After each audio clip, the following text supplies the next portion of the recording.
In the early years of World War II, Italian dictator Benito Mussolini harbored grand ambitions of transforming the Mediterranean into Italy's own Mare Nostrum, RC.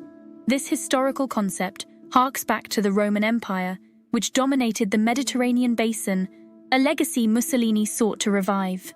Mussolini's dreams were fueled by national pride and the desire to elevate Italy to the status of a great power alongside Germany and Japan.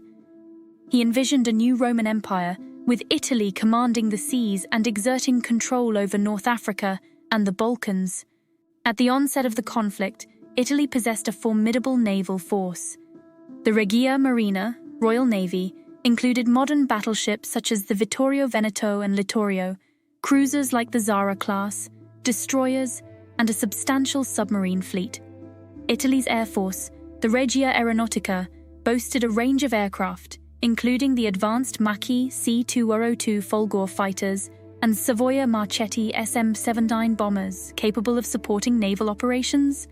However, despite this apparent strength, Italy faced significant logistical and strategic challenges. The Italian military infrastructure was underdeveloped, and coordination between the Navy and Air Force was often lacking. Chapter 2: Early Italian Victories and Strategic Stalemate.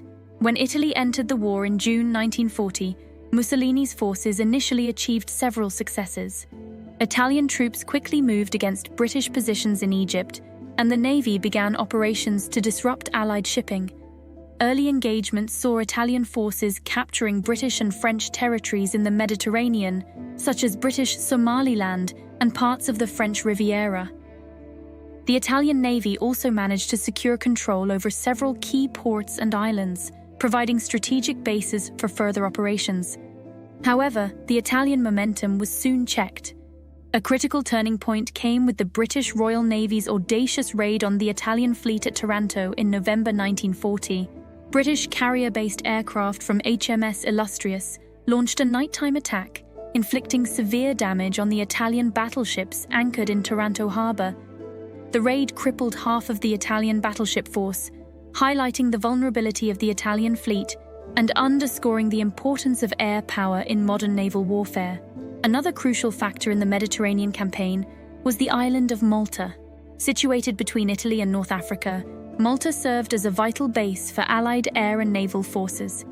The Italians, along with their German allies, laid siege to the island, hoping to neutralize its threat to their supply lines. Despite intense bombing and blockade efforts, Malta held out, bolstered by convoys that braved enemy attacks to deliver essential supplies. The resilience of Malta's defenders and the strategic bombing campaign against Axis convoys were instrumental in the Mediterranean theatre. Chapter 3: The Convoy War and the Battle for Supplies. The struggle for control of supply lines in the Mediterranean became a key aspect of the conflict. Both Axis and Allied forces relied heavily on maritime convoys to sustain their operations in North Africa. These convoys were constantly under threat from enemy submarines, surface ships, and aircraft. The Mediterranean Sea turned into a perilous battlefield where the fate of entire armies depended on the success of supply missions. The Italians, alongside German U-boats, targeted Allied convoys seeking to cut off supplies to British forces in Egypt and Malta. Conversely, the British aimed to disrupt Axis supply lines to North Africa, where Italian and German troops under Field Marshal Erwin Rommel were engaged in a protracted desert campaign.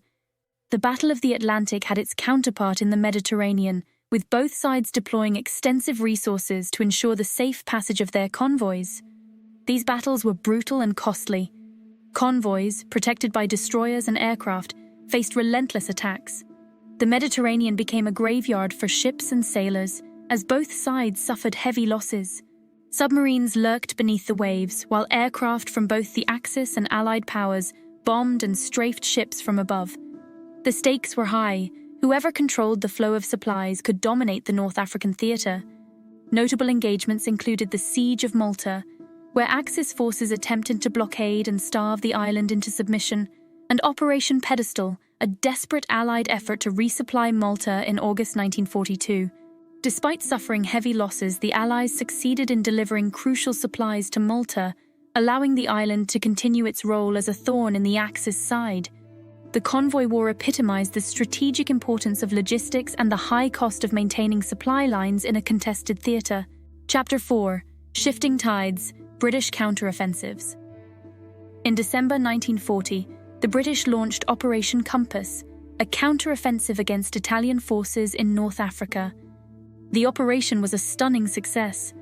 British and Commonwealth troops, utilizing superior tactics and mobility, drove the Italians back, capturing thousands of prisoners and vast quantities of equipment.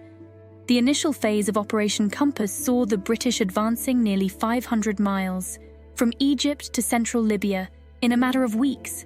The Italian collapse in North Africa prompted Germany to intervene. In early 1941, the Afrika Korps, commanded by the charismatic Rommel, arrived to bolster the Italian defenses. This led to a series of seesaw battles across the deserts of Libya and Egypt. Rommel's leadership and tactical genius earned him the nickname the Desert Fox. His aggressive tactics and bold maneuvers initially gained ground for the Axis, including the recapture of key positions and the siege of Tobruk. The British, reinforced by the Desert Air Force, which provided crucial air support, faced a formidable adversary in Rommel. Yet despite initial setbacks, the Allies managed to halt Rommel's advance at the First Battle of El Alamein in July 1942. The Second Battle of El Alamein, fought from October to November 1942, marked a decisive turning point. Under the command of General Bernard Montgomery, the British Eighth Army launched a meticulously planned offensive that broke the Axis defenses and forced a retreat. Air power played a critical role in these campaigns. The Desert Air Force's relentless attacks on Axis supply lines and ground forces helped tip the balance in favor of the Allies. The importance of air superiority in the Mediterranean became increasingly evident as the war progressed. Allied bombers targeted ports, airfields, and logistical hubs, disrupting the Axis ability to sustain their forces in the desert. Chapter 5: The Battle of Cape Matapan.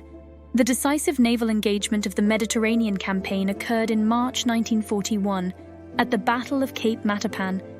The British fleet, equipped with radar technology and benefiting from decrypted Italian communications, ambushed the Italian Navy. The result was a devastating defeat for the Italians.